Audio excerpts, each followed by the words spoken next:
અને હવે વાત કરીશું અખાદ્ય બરફ, બીમારીનો બરફ.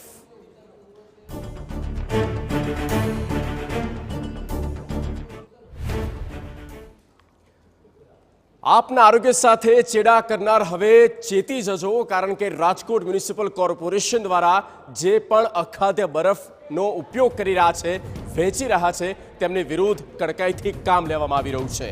ગરમી સામે ઠંડક મેળવવા માટે જો આ બરફ પર નિર્ભર છો તો આ રિપોર્ટ, આ સમાચાર આપના માટે.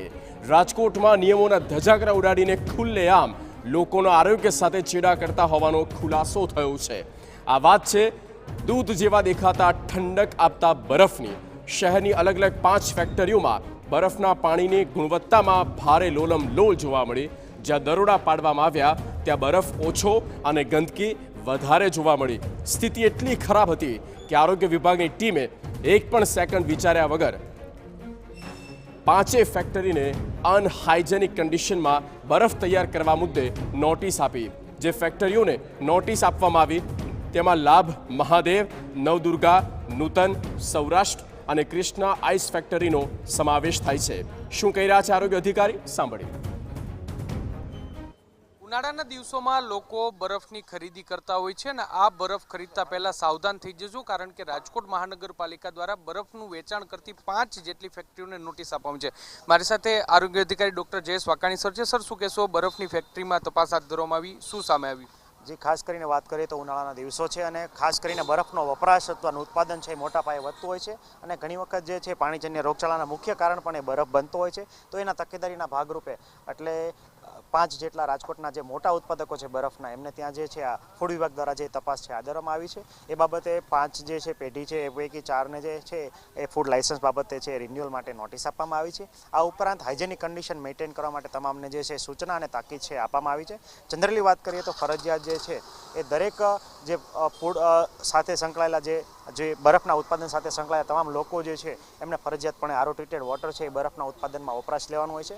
ઘણા કારખાનેદાર છે એ ડાયરેક્ટલી ટેપ વોટર એટલે કે નળનું પાણી અને કૂવા અથવા બોરનું પાણી છે વપરાશમાં લેતા જાણવા મળેલ છે. આ ઉપરાંત ક્લોરિનેટેડ વોટર છે એ ટ્રીટેડ વોટર જ તે છે બરફના ઉત્પાદન માટે વાપરવાનું હોય છે. તો એની પણ સૂચના અને તાકીદ આપવામાં આવી છે. ઘણા કારખાનાઓમાં જે કન્ટેનર જે છે એ રસ્ટેડ એટલે કે અનહાઇજેનિક કન્ડિશનમાં મળી આવ્યા છે.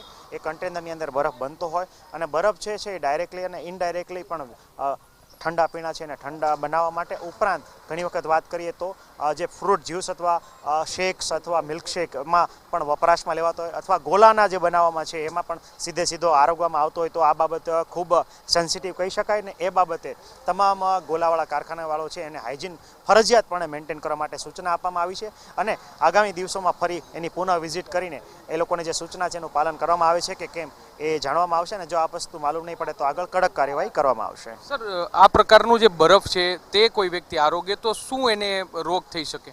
જે ખાસ કરીને વાત કરીએ તો ખાસ કરીને ઝાડા ઉલટીના કેસીસ અને પાણીજન્ય રોગચાળામાં વાત કરીએ તો ટાઇફોઇડ છે. આ ઉપરાંત ઝેરી કમળો અથવા હિપેટાઇટિસ છે વગેરે રોગો પણ ફેલાઈ શકે છે. તો એ બાબતે આ તમામ જે છે એનું ડ્રાઈવનું આયોજન કરવામાં આવ્યું. કેટલા દિવસમાં આ લોકોને આ પ્રકારની સ્થિતિ સુધારવા માટેની નોટિસ આપવામાં આવી છે? 7 દિવસનો સમય આપવામાં આવેલો છે અને ઝડપથી એઝ અર્લી એઝ પોસિબલ આપણે એની પુનઃ મુલાકાત પણ લઈશું. સ્પષ્ટપણે એટલે ઉનાળાના દિવસો છે અને બરફનો વપરાશ વધારે થતો હોય છે. સૌરાષ્ટ્રવાસીઓ છે તે ગોલા છે તે વધારે આરોગતા હોય ને તેને જે બરફ વેચતી જે 5 મોટી ફેક્ટરીઓ છે ત્યાં આરોગ્ય વિભાગે તપાસ કરી અને તેમાં અનહાઇજેનિક કન્ડિશન છે તે સામે આવી છે. રાજકોટ મહાનગરપાલિકાએ 7 દિવસનો ટાઈમ આપ્યો છે અને 7 દિવસમાં આ હાઇજેનિક કન્ડિશન છે તેમાં સુધારો કરવા માટેની સૂચના છે તે આપવામાં છે. જો સૂચનાનું પાલન નહીં થાય તો આગામી દિવસોમાં કડક કાર્યવાહી પણ થઈ શકે છે. કેમેરા પર્સન ભાવેશ લશ્કરી સાથે મોહિત ભટ્ટ, TV9 રાજકોટ. જે ફેક્ટરી સામે કાર્યવાહી કરવામાં આવી ત્યાં પહોંચ્યું TV9. TV9ની ટીમના રિયાલિટી ચેકમાં ફેક્ટરીના કર્મચારીએ કબૂલાત કરી. મહત્વપૂર્ણ છે કે બરફમાં ક્લોરિનેશનવાળા પાણીનો ઉપયોગ કરવાનો હોય છે, પરંતુ આ ફેક્ટરીઓમાં સીધા પાણીને બરફનું સ્વરૂપ અપાતું હતું.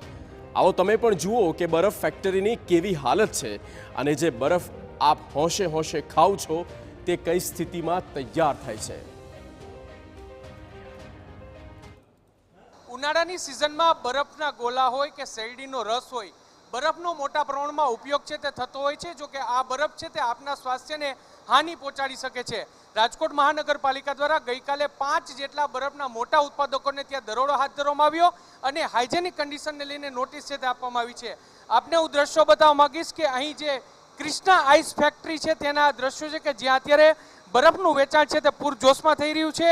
અહીં જે ઉત્પાદકો છે તેમના દ્વારા આ જે દ્રશ્યો તમે જોઈ રહ્યા છો તે બરફના કારખાનાના દ્રશ્યો છે કે જ્યાં બીબામાં આ જે બરફ છે તે રાખવામાં આવતો હોય છે અને બરફ પાણી ભર્યા બાદ બરફ થઈ ગયા બાદ આ બીબું છે તેમાંથી બરફ કાઢવામાં આવતો હોય છે. પરંતુ તેને લઈને હાઇજેનિક કન્ડિશન જાળવવી ખૂબ જ જરૂરી છે. અહીંના હું તમને પાણીના દ્રશ્યો બતાવવા માંગીશ કે મીઠાયુક્ત પાણી હોવાને કારણે તમે દ્રશ્યો જોશો કે કેટલી ગંદકી છે તે અહીં જોવા મળી છે. અને આ જ ગંદકીને કારણે રાજકોટ મહાનગરપાલિકા દ્વારા હાઇજેનિક કન્ડિશન જાળવવા માટેની નોટિસ છે તે આપવામાં આવી છે. આ જે કારખાનું છે તે કારખાનામાં દરરોજ 6000 કિલોથી વધારે બરફનું વેચાણ છે તે થતું હોય છે અને એટલા માટે જ લોકોના સ્વાસ્થ્ય સાથે ચેડા ન થાય તે માટેની તકેદારી છે તે રાખવામાં આવે છે. આપણે અહીંના કર્મચારી છે, આપણે તેની સાથે વાત કરીશું. શું કહેશો, મહાનગરપાલિકાની ટીમ અહીં આવી હતી, નોટિસ આપી છે, શું કહેશો? એના માટે સાહેબ હવે ખાસ ધ્યાન રાખીશું. અમારા તરફથી જેટલું થાય એટલું સાહેબ. પાણી તો આપણે ફિલ્ટરનું બધું વાપરતા હોઈએ છીએ, જેટલું થાય એટલું આપણે હાઇજેનિક તો રાખતા જ હોઈએ છીએ સાહેબ. પણ આપણને એમ લાગતું હોય છે કે આ પાણી બરફ કાઢી થોડુંક પાણી ઢોળાતું એટલે આપણે હાલતા હોય એટલે તમને એમ લાગે કે આ બહુ ખરાબ લાગે છે. તમને એમ લાગતું હોય સાહેબ, ખાલી વિડીયોમાં દેખાવું એમ લાગતું હોય તમારે આપણે બરફ જોઈ શકો છો સાહેબ કેટલું છે. એટલે મહાનગરપાલિકાના જે નિયમો છે તમામ નિયમોનું પાલન કરો છો? કરી છે સાહેબ, આપણે કરી જ છે. ચોક્કસ. આરો સાહેબ. હા, આરો પ્લાન છે.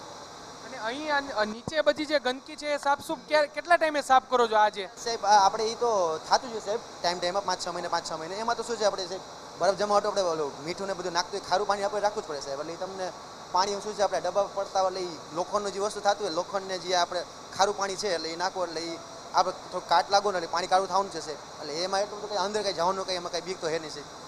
પણ એટલે હાઇજેનિક કન્ડિશનને લઈને નોટિસ છે તે આપવામાં આવી છે. આ મુદ્દો એટલા માટે સેન્સિટિવ છે કારણ કે બરફ છે એટલે કે એક પ્રકારે પાણી છે અને પાણી સીધું લોકોના શરીરમાં જતું હોય છે અને ઉનાળામાં તેનો સૌથી વધારે ઉપયોગ થતો હોય છે. ત્યારે લોકોના સ્વાસ્થ્ય સાથે ચેડા ન થાય, લોકોના સ્વાસ્થ્યને હાનિ ન પહોંચે તે માટે રાજકોટ મહાનગરપાલિકા દ્વારા જે 6 જેટલા કારખાના છે ત્યાં દરોડો કરવામાં આવ્યો. તેમાંથી 4 જેટલા કારખાનેદારોને નોટિસ છે તે આપવામાં આવી છે અને હાઇજેનિક કન્ડિશન છે તે જાળવી રાખવા માટેની સૂચના છે તે આપવામાં આવી છે. 7 દિવસનો સમય આપવામાં આવ્યો છે. જો 7 દિવસમાં હાઇજેનિક કન્ડિશન નહીં જળવાય તો આગળ જે કડક કાર્યવાહી છે તે પણ કરવાનું રાજકોટ મહાનગરપાલિકા દ્વારા દાવો કરવામાં આવ્યો છે. કેમેરા પર્સન ભાવેશ લશ્કરી સાથે મોહિત ભટ્ટ, TV9 રાજકોટ.